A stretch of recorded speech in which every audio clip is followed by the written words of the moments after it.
Hi hello నమస్తే welcome to special chat with Court movie team. So March 14న ఈ సినిమా రిలీజ్ అవబోతోంది. సో నిన్ననే ప్రీ రిలీజ్ రీసెంట్గా జరిగింది. సో ప్రతి ఒక్కరు కూడా ఎలా మాట్లాడారు, ఎంత కాన్ఫిడెంట్గా ఉన్నారో మనం చూసాం. అండ్ కింద కూడా ప్రతి వీడియో కింద మంచి పాజిటివ్ కమెంట్స్ వస్తున్నాయి. అలాగే ఈ టైంలో యూత్కి కావాల్సిన ఒక మంచి మెసేజ్ ఓరియంటెడ్ సినిమా, నాని గారి సెలెక్షన్ చాలా బాగుంది స్టోరీ అంటూ కూడా మాట్లాడుతూ ఉన్నారు. అంటే ఎంత పాజిటివ్ బజ్ ఉందో మనం అర్థం చేసుకోవచ్చు. దాంతోపాటు ప్రియదర్శి గారు మరొకసారి ఒక సీరియస్ క్యారెక్టర్తో మన ముందుకు రాబోతున్నారు. అంటే ఆయన ఏ క్యారెక్టర్ అయినా చేయగలరు, ఏ క్యారెక్టర్ అయినా హ్యాండిల్ చేయగలరు అనేది అర్థమవుతుంది. ఓకే, సో ఇక్కడ పాయింట్ ఏంటంటే హీరో ఎవరు అనే దాని మీద పెద్ద కేసే నడిచేటట్టే ఉంది. ఎందుకంటే ఒక్కొక్కరు క్యారెక్టర్ అలా ఉందన్నమాట. సో ఏం జరుగుతుందో చూద్దాం మార్చ్ 14న. ముందైతే టీంతో మాట్లాడిద్దాం. నమస్తే అండి. నమస్తే. బాగున్నారా? చాలా బాగుంది. సీరియస్గా వాదించి ఏమైనా అలసిపోయారా? లేదండి. ఏం లేదా? లేదండి. అంతా ఓకే కదా?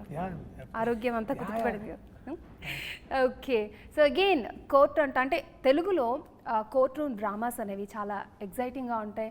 తర్వాత ఏం జరుగుతుంది, ఏం ట్విస్ట్లు ఉంటాయి, ఏ విధంగా ఉంటుంది అనేవి చాలా రేర్. వచ్చిన ప్రతిసారి కూడా కోర్ట్ సీన్స్ అనేవి ప్రేక్షకులు బాగా రిసీవ్ చేసుకున్నారు. సో ఇప్పుడు ఈ స్టోరీని ఎలా రిసీవ్ చేసుకుంటారు అనుకుంటారు? బాగానే రిసీవ్ చేసుకుంటారని నేను అనుకుంటున్నాను. అంటే ఏది ఎట్లయినా సరే దాన్ని థియేటర్లోనే రిసీవ్ చేసుకోమని అడుగుదామని రిక్వెస్ట్ చేస్తున్నా.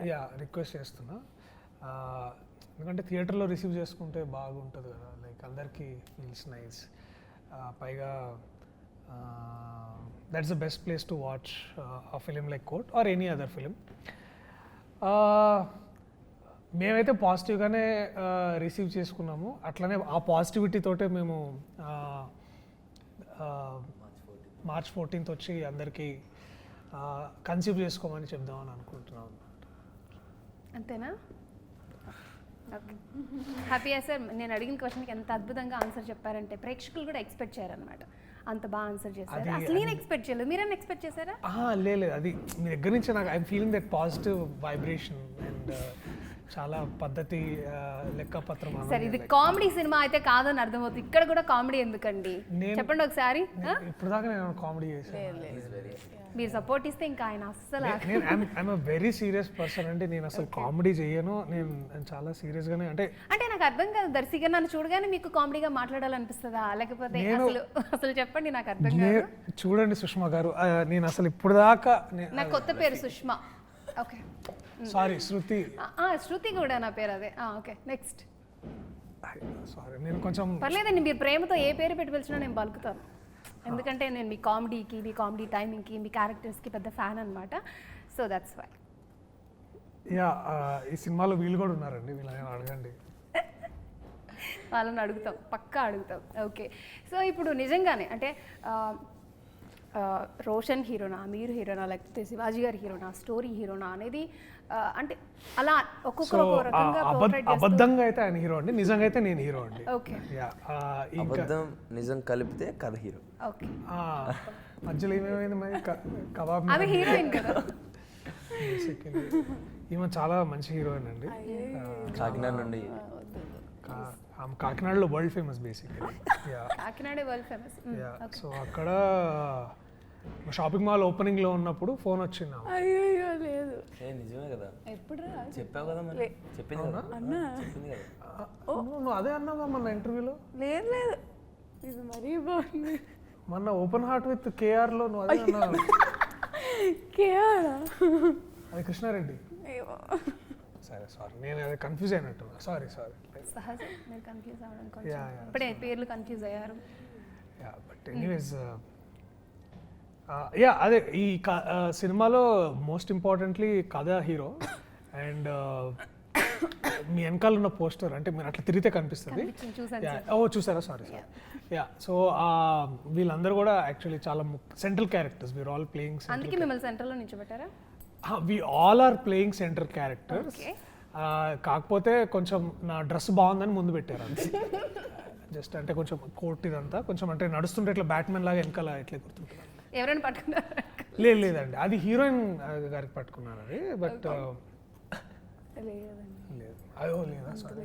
పెళ్లి సీన్లో బయట ఎవరో పట్టుకున్నారు. అది వీడా? సారీ. ఓకే. ఓకే. రోషన్ అంటే ఈ క్యారెక్టర్ చెప్పినప్పుడు అంటే మెయిన్ లీడ్ నీది అని ఏమైనా చెప్పారా, లేకపోతే వచ్చాక ఏమైనా మారిపోయిందా, ఈయన అదే బేసికలీ వల్ల అట్లా డామినేట్ చేశారా? అక్కడే స్కామ్ అక్కడే జరిగిందండి. అక్కడేనా? యా బేసికలీ జగదీష్ నువ్వే హీరో అనగానే మనోడిగా కాన్సార్ నుంచి బయలుదేరినప్పుడు కాన్సార్ నుంచి బయలుదేరి అట్లా మళ్ళా చాలా దూరం కదా కాన్సార్ వచ్చి ఇక అక్కడ ఈ లోపు ఆ గ్యాప్ ని మీతో ఫిల్ చేసేసి మిమ్మల్ని మెయిన్ లీడ్ గా పెట్టేశారంటారా? అంటే మాకు చెప్పలేదండి ఇతనని, నేనే అంతసేపు నేనే హీరో అని నేను సరేగా మరిగా నేను లేకుండా వేరే షూట్ చేశారు, అది నాకు డబ్బింగ్లో దొరికింది అది. ఇంకా అప్పుడు డబ్బింగ్కి టూ లేట్ కదా ఇప్పుడు. సో ఇంకా నేను కూడా అట్లా నాకు నెత్తి మీద బాతున్నట్టు అట్లా ఫీలింగ్ వచ్చేది రోజు. ఎందుకు అట్లా? ఏం చేస్తామండి, ఇంకా life is such. So yeah అది కోర్ట్ 2లో తేల్చుకుందామని డిసైడ్ అయ్యాము. కోర్ట్ 2 వస్తుందని ఫిక్స్ అయ్యారు అదే? Yeah definitely. ఓకే. సో ఏంటి జూనియర్ లావణ్యలా అనిపిస్తోంది నాకు తను. కాదా? లావణ్య త్రిపాఠి ఏనే కొంపతీసి? అయ్యో అమ్మో ఓకే. సో ఎంతమంది చెప్పుంటారు నాతో కలిపి? చాలా మంది, బట్ నాకు అలా నేను అనిపించను. ఇంకా రోషన్ నీకు అనిపించలేదా? అనిపించింది అన్న బోల్ సార్, అరే తప్పురా ఏంటి నేను లావణ్యలో ఉన్నానా అదే అడుగుతున్నాను. అంటే ఎక్కడో ఆలోచిస్తున్నాడు రోషన్. ఏంటి యా అనిపించింది అక్క. యా సరిపోయింది. మేడం అనాలి, అక్క అన్నది. మేడం నేను ఇంటర్వ్యూ చేసినట్లు లేదు అసలు. నేను ఎప్పుడు ఈయన ఇంటర్వ్యూ అంటే నేను ర్యాగింగ్ లెక్క ఫీల్ అవుతా తెలుసా మీకు. ఎవ్రీ టైం అదే రిపీట్ చేస్తారు, బట్ అది అదొక రకమైన బ్లెస్సింగ్ అనమాట. అగైన్ మా వాళ్ళు కూడా ఈయన ఇంటర్వ్యూ అని నన్నే పంపిస్తారు. అదే ర్యాపో సార్. సో ఏం చెప్తారు సార్ దీని గురించి మీరు? మీ అదే మీ సౌభాగ్యం అని నేను అనుకోవట్లేదు, నాకు అది అర్థమైంది మీరు ఎంత ఇబ్బంది పడుతున్నారు ఇక్కడికి రావడానికి.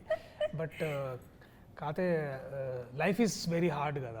అంటే ఇప్పుడు మధ్యలో ఇలా కలిసినప్పుడు అంటే ఇప్పుడు ఉద్యోగంలో కూడా ఇట్లాంటి అబ్స్టకల్స్ ఉంటాయి, వీటిని ఎదుర్కొంటేనే. అదేంటో నన్ను చూడగానే వచ్చేస్తాయి మీకు కదా. ఏది అంటే కామెడీ పంచులు కానీ అడిగిన క్వశ్చన్ ఆన్సర్ చూడండి గ్రీష్మ గారు, నేను అట్లాంటి ఏం అనుకోవట్లేదండి. నేను అసలు నాకు అసలు నార్మల్గా మీ పేరు మార్చాలని అసలు లేదు సార్, దర్శి గారనే పిలుస్తాను నేను ఎంత చక్కగా పద్ధతిగా. ఇప్పటికీ నా పేరు మీకు గుర్తులేదని నాకు తెలుసు.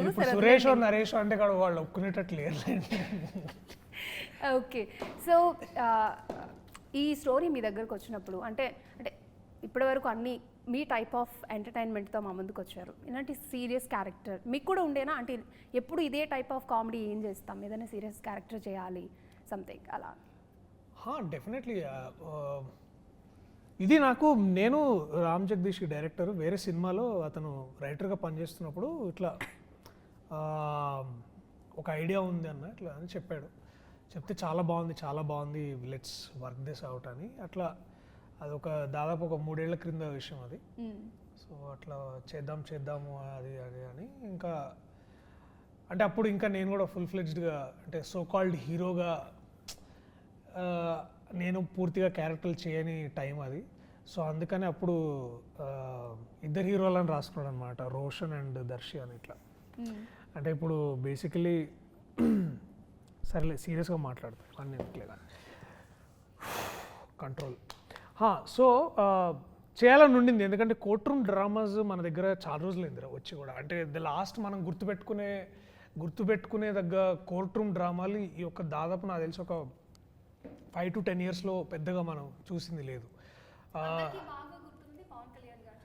పవన్ కళ్యాణ్ గారు చేసిన వకీల్ సాబ్. సో వకీల్ సాబ్ తర్వాత అంటే వకీల్ సాబ్ ఆ లెవెల్లో మళ్ళీ అంత అంటే ఇప్పుడు ఏమంటున్నా అంటే అంత ఎఫెక్ట్ అంటే నా ఉద్దేశంలో ఎక్స్పీరియన్స్, అలాంటి ఎక్స్పీరియన్స్ క్రియేట్ చేయడం అనేది మళ్ళీ మనకి అట్లాంటిది ఉంది అంటే ఇది కోర్టులోనే మనకు దొరుకుతుంది. అండ్ ఒక ఇంట్రెస్టింగ్ ఎలిమెంట్ని, ఇంట్రెస్టింగ్ యాక్ట్ని, పాక్సో లాంటి ఒక యాక్ట్ తీసుకొచ్చి ఆ యాక్ట్ నుంచి ఒక సినిమా చేయొచ్చు అని అతను కూడా చాలా రియల్ లైఫ్ ఇన్సిడెంట్స్ నుంచి ఇన్స్పైర్ అయ్యి చేసిన కథ. నేను విన్నప్పుడే చాలా I was very inspired. I was like ఇలాంటి కథలు మనం చెప్పాలి అని అనుకున్నాము.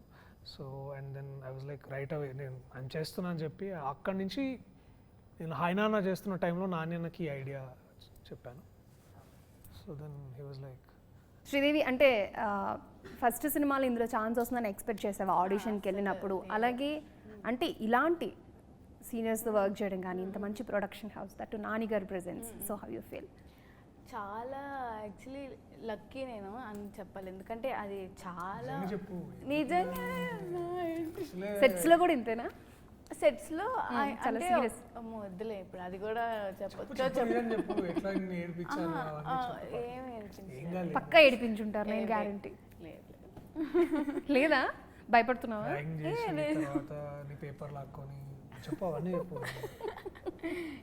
మీ అమ్మగారు వస్తే బయటకు వెళ్ళిపోమని చెప్పడం ఇట్లాంటివి అవన్నీ చెప్పు. అయ్యో లేదు. నాకు తెలిసి బాగా ఎంజాయ్ చేసి ఉంటావు షూటింగ్, చాలా. అదైతే పక్కా. సో వైజాగ్లో బాగా చేశారు, హైదరాబాద్ రాగానే వామ్మో వీడెందుకు వచ్చావు. అయ్యో వైజాగ్లో సాంగ్ షూట్ జరిగిందా? లేదు అది కాదు. ఓకే, ఆన్సర్ అయితే చెప్పనివ్వట్లేదు. చెప్పు. సో అంటే ఆడిషన్కి వెళ్ళినప్పుడు కూడా నేను అసలు అనుకోలేదు, చాలా వెళ్తూ ఉంటాం కదా, పెద్ద అసలు కాన్ఫిడెంట్ లేను. ఆ తర్వాత తెలిసింది దట్ నేను సెలెక్ట్ అయ్యానని చెప్పి. సో ఫస్ట్ నాన్నగారి బ్యానర్లో రావడం ఇట్స్ అమ్మో చాలా పెద్ద విషయం అది. ఎంతో మంది వెయిట్ చేస్తూ ఉంటారు కదా, సో అలాంటిది జాబ్లీ క్యారెక్టర్ రావడం ఇట్స్ రియలీ అంటే అంత పెద్ద యాక్టర్స్తో చేయడం కూడా అదొక ఇన్స్పైరింగ్ చాలా. ఫస్ట్ టైం నా కెమెరా ముందుకి రావడం లేకపోతే ఏమైనా ఇంతకు ముందు వచ్చాను కనబడలేదు అంతే. ఇప్పుడు మాతో అందరికీ బాగా ఇట్లా ఎక్స్పోజ్ అయ్యో. అంతే. ఓకే, సో రోషన్ అంటే ఇప్పటివరకు ఒక సినిమాలో చైల్డ్ క్యారెక్టర్ కానీ సంథింగ్ ముందుకెళ్ళే క్యారెక్టర్స్ కానీ చేసావు, ఇప్పుడు త్రూ అవుట్ సినిమానే ఉన్నావు. అదొక రకమైన బాధ్యత, అలాగే టెన్షన్ ఉంటుంది, క్యారెక్టర్ ఎలా ప్లే చేయాలని ఉంటుంది. సో ఏం చెప్తావు? బాధ్యత అంటే నాకు ఆబ్వియస్లీ నాకు వస్తుందని చెప్పేసి ఊరుకోనా. ఎందుకు హంబుల్గా ప్లే చేయొద్దు, చెప్పేసి హీరో ఇప్పుడు నువ్వు. ఏం చెప్పాలో మర్చిపోతా అన్నాను. నోరు మూసుకుంటావు. ఓకే, బాధ్యత అంటూ ఏం లేదక్క. అంటే అన్నయ్య జగదీష్ అన్న కథ చెప్పినప్పుడు చాలా ఎగ్జైట్ అయ్యాను. ఎలాగైనా దీంట్లో ది బెస్ట్ ఇవ్వాలని అనుకున్నాను. సో అంటే ది బెస్ట్ ఇవ్వాలని అనుకున్నాను. ఐ హోప్ ది బెస్ట్ ఇచ్చానని అనుకుంటున్నాను. సో బాధ్యత అంటే నా వరకు నేను 101% ఇచ్చానని అనుకుంటున్నాను అక్క. సో యా, యాక్చువల్లీ ఎవరికి రాని ఛాన్సెస్ రోషన్కి వచ్చాయని నేను అనుకుంటున్నాను. ఎందుకంటే చేసినవి తక్కువ సినిమాలే అయినా, ఐ మీన్ చాలా సినిమాలు చేస్తుంటావు, నోటెడ్ అయిన సినిమాలు చాలా ఎక్కువ, ఈవెన్ సలార్లో కానీ. అంటే ఎవరికి లేని ఛాన్స్ నీకు వచ్చింది. సో హౌ యూ బ్లెస్డ్ అనమాట. కన్సర్న్లో ఉండేవాళ్ళు అందరికి అట్లనే. అంటే యాక్చువల్లీ ఇది చెప్పాలంటే నేను యాక్చువల్గా ఇండస్ట్రీకి వచ్చింది యాజ్ అ డాన్స్. దాని తర్వాత నేను యాక్టర్గా వచ్చాను. ఇలా నాకు మిషన్ ఇంపాసిబుల్, మ్యాట్ని ఎంటర్టైన్మెంట్స్లో అండ్ ఇలా నాని అన్న ప్రెజెన్స్లో కోర్ట్ సినిమా రావడానికి, ఇప్పుడు కనపడడానికి దాని వెనకాల చాలా హార్డ్ వర్క్ ఉంది ఆబ్వియస్లీ. సో యా, అంటే దాని ముందు చాలా హార్డ్ వర్క్. ఎమోషనల్ గా తమ్నేల్ వస్తుంది అన్నా వద్దన్నా అన్నా. సో యా, సో దాని వరకు చాలా హార్డ్ వర్క్ ఉంది. సో ఈ సినిమా అంటే ఇప్పుడు ఆ టాలెంట్ ఉన్న, చూడడానికి బాగున్నా, మంచి డాన్స్ చేసినా, మంచి యాక్టింగ్ చేసినా కూడా అంటే అన్న మధ్యలో వచ్చేసరికి మర్చిపోయాను. సో బేసిక్గా సో ఇంత హార్డ్ వర్క్ ఉన్న ఈ సినిమాలు, అంటే ఈ సినిమాలు చేసే ముందు ఎంత హార్డ్ వర్క్ ఉన్నా ఒక ఆవగింజ అంత లక్ అంటారు కదా, అది లేకపోతే అంతా వేస్ట్. సో నాకు ఎందుకో లక్ కొంచెం కాదు ఎక్కువ ఉంది. ఓకే, అంటే నాకు అనిపిస్తుంది అంటే ఈ అబ్బాయికి ఎలా వస్తున్నాయి ఈ క్యారెక్టర్స్, ఈ అబ్బాయి బ్యాక్గ్రౌండ్ ఏంటి, సంథింగ్ యాజ్ ఏ కామన్ ఆడియన్గా అనిపిస్తూ ఉంటుంది అనమాట. సో నీకు ఎవరైనా సపోర్ట్ చేసేటోళ్ళు ఉన్నారా అని ఎవరైనా క్వశ్చన్ చేస్తే, ఎవరో కొత్త నేనే చేశాను అనుకో, ఏం చెప్తావు? అక్కడ రాసింది కదా nobody. Actually I'm nobody. Yeah, నా ఫ్యామిలీ బ్యాక్గ్రౌండ్లో ఎవరు ఇండస్ట్రీలో లేరు. I'm the first one. Right no ఇప్పుడు మీ ఫ్యామిలీ మెంబర్స్ చాలా అంటే చాలా హ్యాపీగా ఉండుంటారు. Yeah, they are very happy అండి, very proud. Okay, so Darshi garu ఇప్పుడు నార్మల్గానే మాట్లాడతాను. చాలా నార్మల్గా మాట్లాడుకుందాం, కొంచెం సీరియస్ టాపిక్. Yeah. సో ఇందులో ఫోక్సో చట్టం గురించి, సెక్షన్ గురించి, ఆ చట్టం గురించి మాట్లాడడం జరిగింది. ఇప్పుడు ఈవెన్ అమ్మాయిలకి సంబంధించి ఏదైనా ఒక ఒక చట్టం ఉందంట, దాంట్లో ఉన్న లూప్స్ ఉంటాయి, ప్లస్లు ఉంటాయి, మైనస్ ఉంటాయి. దాన్ని మిస్యూజ్ చేసే వాళ్ళు ఉంటారు, అలాగే కరెక్ట్గా యూజ్ చేసే వాళ్ళు ఉంటారు. సో ఇప్పుడు ఫోక్సో చట్టం గురించి ఏం చెప్పాలని అనుకున్నారంటే దాంట్లో ఎన్ని లూప్స్ ఉంటాయి, ఒకరిని కార్నర్ చేసి ఎలా అయినా ఇరికించవచ్చు అనే కాన్సెప్ట్ ఆ త్రూ వెళ్ళిందని నాకు ట్రైలర్ చూస్తే అర్థమైంది. సో ఏం చెప్పాలనుకున్నారు? సో పాక్సో చట్టం చాలామంది తెలుసు, దీన్ని మిస్యూజ్ కూడా చేస్తున్నారు. మనం చాలామంది మిస్యూజ్ చేస్తుంటారు దీన్ని. కానీ ఏంటంటే essentially this is to safeguard the rights of children. చిల్డ్రన్కి ఎటువంటి చిల్డ్రన్ని సేఫ్ గార్డ్ చేస్తూ వాళ్ళ హక్కులని వాళ్ళకి దక్కేటట్టుగా వాళ్ళ చైల్డ్హుడ్ని ప్రొటెక్ట్ చేస్తూ డిజైన్ చేయబడ్డ చట్టం ఇది. కానీ ఇది దాదాపు 10+ years అయింది. So it is undergone a lot of changes. But మేము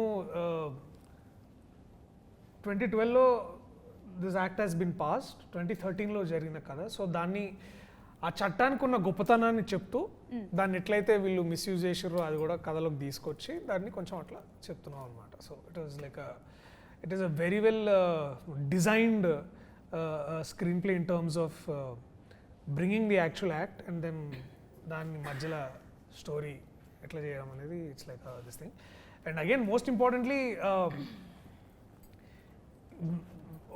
మేమందరం చూసింది ఏంటంటే ఏదేదో దీనివల్ల ఏదో మెసేజ్ ఇవ్వాలని కంటే కూడా for audience we wanted to tell a story. Like we are all end of the day we are all storytellers. సో ఇట్లాంటి ఒక కథ చెప్పాలని అనుకున్నాము. దీని నుంచి ఏదైనా మెసేజ్ వస్తే it's just an added bonus అంతే. సో నానిగారు కూడా చాలా కాన్ఫిడెంట్గా మాట్లాడారు. ఇంకొక మాట కూడా ఆయన కోట్ చేశారు, ఎప్పుడు కూడా నా సినిమాలకు నేను ప్లీజ్ వెళ్ళి థియేటర్కి వెళ్ళి చూడండి అని ఎప్పుడూ అడగలేదు, బట్ ఈ సినిమాకి నేను అడుగుతున్నానని చెప్పారు. సో అంటే నాకు ఇప్పటికే సగం సక్సెస్ వచ్చేసిందన్న ఫీలింగ్ వస్తుంది మీ అందరి మాటల్లో విన్న తర్వాత. సో నానిగారు మీకు ఇచ్చిన బెస్ట్ కాంప్లిమెంట్ ఏంటి ఈ సినిమా ప్రివ్యూ చూసిన తర్వాత? కాంప్లిమెంట్ అంటే నువ్వు బాగా చేసావు, రోషన్ నీకంటే బాగా చేశాడు అన్నాడు. ఓకే, దట్ ఈస్ ద అంటే ఆ కాంప్లిమెంట్ విన్న తర్వాత నేను ఇట్లా జేబులోంచి చేతులు తీసేసి కూర్చుండిపోయాను.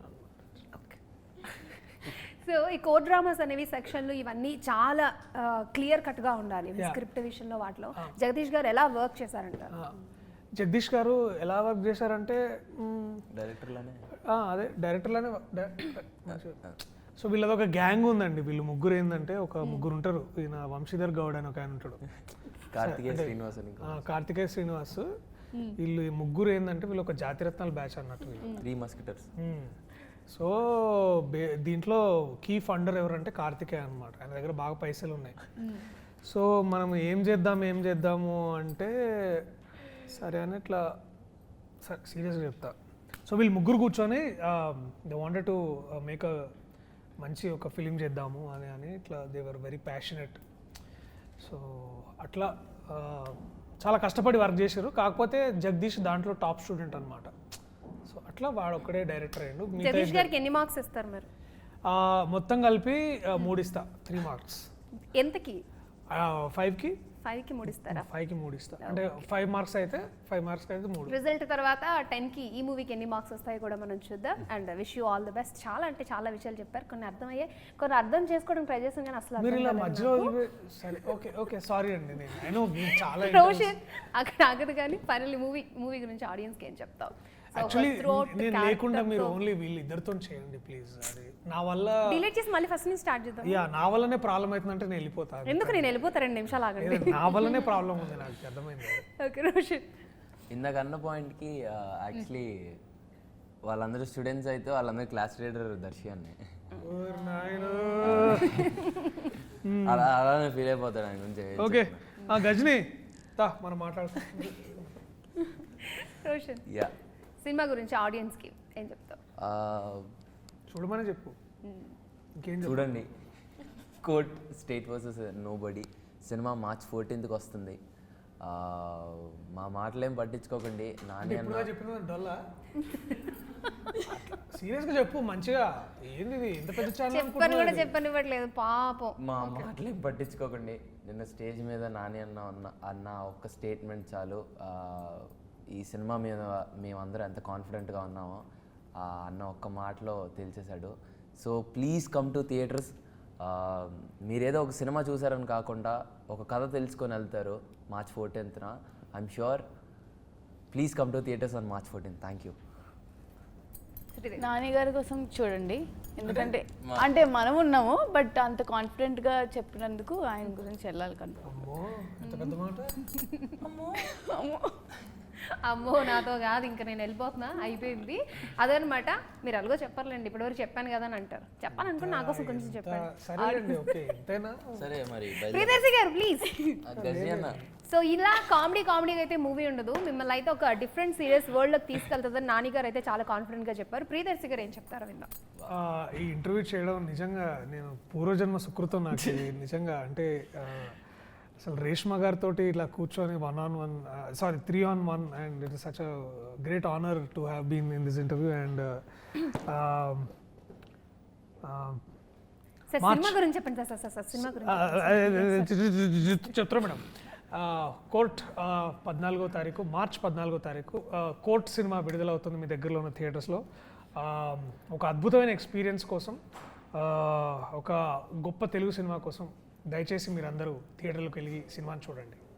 ఓటీటీలో తర్వాత చూడొచ్చు, ఓకే ప్లీజ్.